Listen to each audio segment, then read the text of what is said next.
Bonjour.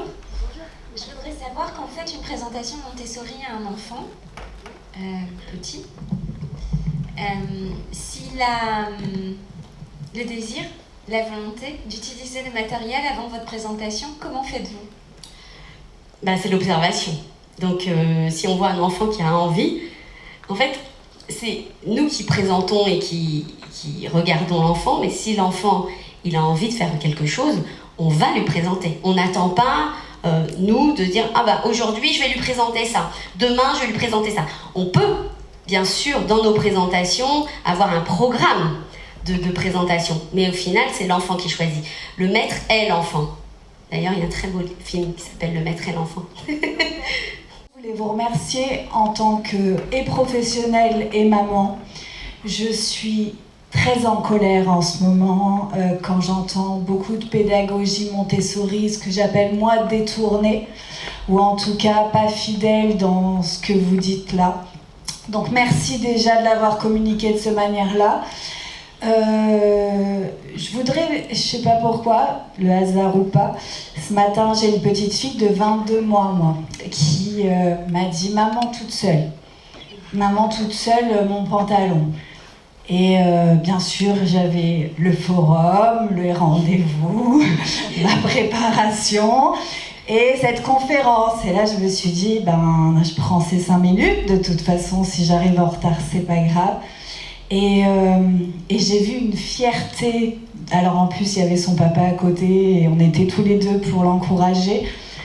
Et je voudrais revenir sur ce que vous disiez en termes de valorisation et de cette notion de bravo, c'est bien. On a l'impression d'encourager les enfants à ce moment-là. Et moi, j'ai un conjoint qui n'est pas du tout dans le milieu de l'enfance, ni de l'éducation, et qui me dit, mais comment je la valorise? Comment je l'aide sur ces moments-là, puisqu'elle me regarde avec ses petits yeux, où on sent qu'il y a besoin d'un retour sur l'expérience? J'aimerais avoir votre avis là-dedans. Merci en tout cas. Merci. En décrivant l'action, plutôt que de dire « Ah, super, génial hein !» en décrivant ce qu'elle a fait. En lui disant « Ah, tu as mis ton pantalon. Je vois que tu as mis ton pantalon toute seule. » Et c'est comme pour le dessin en fait. Lui dire « Ah, ton dessin, il est magnifique. » Des fois, on ne sait même pas ce qu'ils ont dessiné en fait. on peut juste nommer les couleurs. Tu as mis du bleu, tu as mis du vert. Des fois, il y a des enfants, j'étais dans la classe de 3 il n'y a pas longtemps, parce que j'observe dans les classes régulièrement. Et ils venaient toutes les 2 minutes. Regarde. Et je disais, ah, tu as mis du jaune. Et puis ils repartaient. Regarde. Et ils prenaient toujours la même couleur. Ah, tu as mis du jaune. Je lui ai dit 10 fois, ah, tu as mis du jaune. Mais en fait, c'est ça. C'est que, au-delà du bravo, etc., ils veulent créer un lien avec vous, une communication avec vous, que vous soyez là dans cet échange, au-delà des mots en fait. Pensez-vous que la sphère de l'émotionnel a sa place, où on peut dire à un enfant dans cette démarche-là, je vois ta fierté d'avoir fait ça? Ou est-ce que vous pensez que c'est déjà aller trop loin dans... Fierté, c'est un mot, un enfant de 22 mois, je suis pas sûre qu'il comprenne. Mais oui, peut-être lui exprimer quand même son émotion. T'es contente? Tu as mis ton pantalon? Exprimer ce que vous voyez sur son visage. Donner des mots sur des émotions, c'est le plus important aussi. Parce que c'est comme ça qu'ils vont pouvoir eux-mêmes après exprimer leurs émotions. Plutôt que de l'exprimer que par le visage, quand ils seront en colère, ils comprendront ce que c'est la colère. Merci beaucoup. Et si vous avez envie d'ouvrir une école par ici... J'en parlais à mon mari, justement. Je dis, à Bandol, c'est pas mal. Mais bon. Avec d'autres gens, avec d'autres personnes. Nous, on peut être moteur de projet. D'ailleurs, l'association Montessori de France est là pour accompagner les moteurs de projets divers et variés, pour accompagner les parents. Tout le monde peut être adhérent à l'association Montessori de France. Parce que, comme je vous ai dit au début, c'est bien sûr, c'est promouvoir la pédagogie, mais c'est aussi aider et accompagner tous les enfants et tous les parents. Comment ça se concrétise parce que justement, là, un enfant qui est tout content de son œuvre, qu'on ne comprend pas forcément, si on lui dit juste c'est jaune, c'est bleu, c'est vert, même en trouvant ça bien, comment on peut lui faire comprendre vraiment le concept du beau et de l'art? Alors, par l'environnement, c'est-à-dire que l'environnement préparé, on va mettre dans nos environnements des œuvres d'art.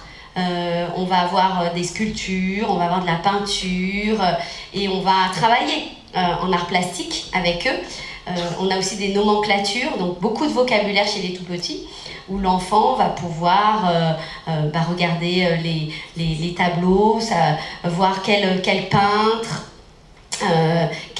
Alors pour les plus grands, après on va carrément travailler sur les couleurs, les textures. Donc en fait c'est un apprentissage où l'enfant va être dans un environnement de création et de beauté. Merci. Jusqu'à quel âge dans les écoles Montessori la pédagogie peut être adaptable? Est-ce qu'il existe des collèges, des lycées? Et comment on prépare la transition aussi quand on a scolarisé son enfant dans des classes peut-être élémentaires ou autres et qu'ensuite est-ce qu'il n'y a pas des freins, est-ce qu'il n'y a pas des ponts? En tout cas, je m'interroge beaucoup là-dessus. Alors, il y a beaucoup d'écoles qui vont jusqu'à 12 ans.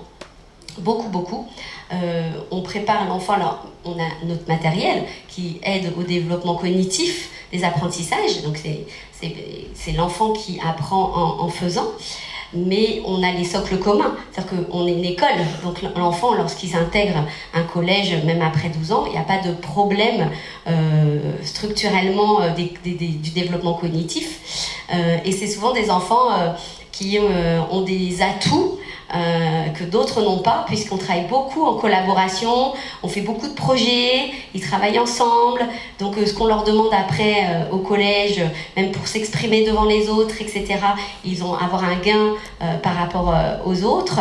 Mais je pense le plus important aussi, c'est qu'ils sont porteurs de paix. C'est-à-dire comme on travaille beaucoup la collaboration et le conflit, c'est des enfants, donc c'est pas des enfants qui sont pas comme les autres, ils ont des conflits, ils se disputent, ils sont pas d'accord, mais on travaille énormément en discipline positive pour que les enfants puissent trouver des astuces et des manières de communiquer ensemble de manière non violente pour résoudre les conflits.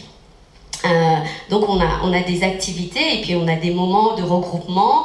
Il y a aussi pour les plus dans certaines classes des tables de paix où on va échanger sur les émotions, pourquoi tu as dit ça, comment tu l'as dit, comment tu pourrais l'exprimer. Donc c'est des enfants, quand ils arrivent au collège, au final ils sont à la fois structurés au niveau cognitif mais aussi au niveau social et ils vont pouvoir s'intégrer très très bien. Moi j'ai 26 ans d'expérience. J'ai eu beaucoup d'enfants qui sont allés au collège, il n'y a aucune difficulté pour eux, ou même des 3-6 qui sont allés dans des écoles primaires, il n'y a pas de problème d'adaptation. Il y a quelques expériences de collège, Montessori et un lycée, mais voilà, c'est très compliqué puisqu'il faut que ce soit l'école à la terre, il faut qu'ils soient en internat, puisqu'ils sont dans l'âge où ils doivent vivre ensemble, ils doivent développer au niveau social, donc c'est plus compliqué. Voilà. Très bien, merci. Je vous en prie. Bonjour. Est-ce que vous connaissez le livre de Céline Alvarez, Les lois naturelles de l'enfant? Il y a mes collègues qui rigolent. Oui, je connais très bien. Alors, Céline Alvarez, je la connais aussi très bien, puisqu'elle est venue auprès de l'AMF au tout début dans son expérience à Gennevilliers, que je connais aussi très bien parce que je viens de région parisienne, je suis juste à côté. Donc Céline Alvarez a permis qu'on parle et qu'on divulgue la pédagogie dans les systèmes traditionnels et je la remercie pour ça.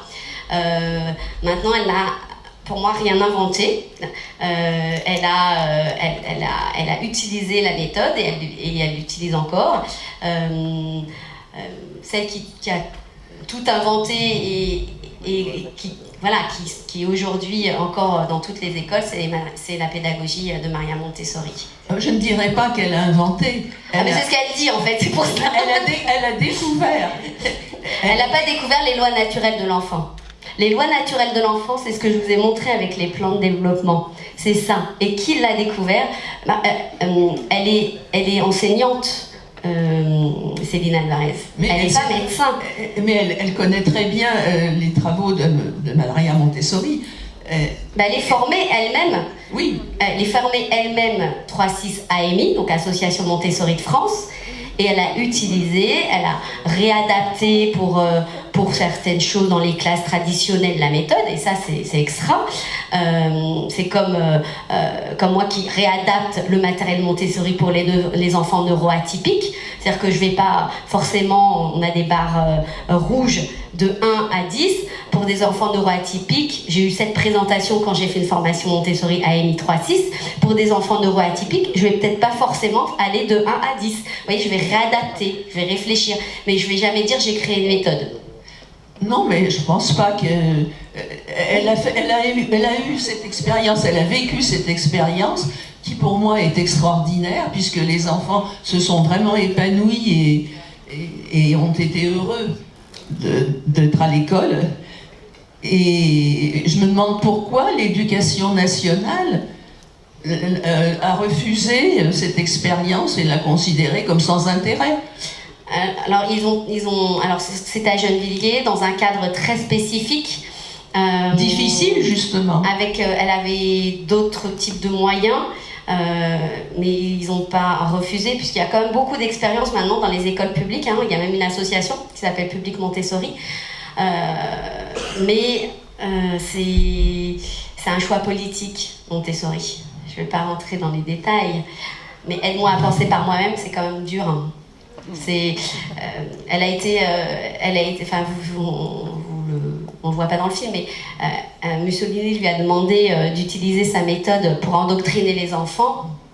Elle a refusé, elle a dû fuir, il a fermé toutes ses écoles, il a brûlé tous ses livres. Voilà. Donc, Montessori ne coûte pas plus cher à l'éducation nationale que l'enseignement traditionnel.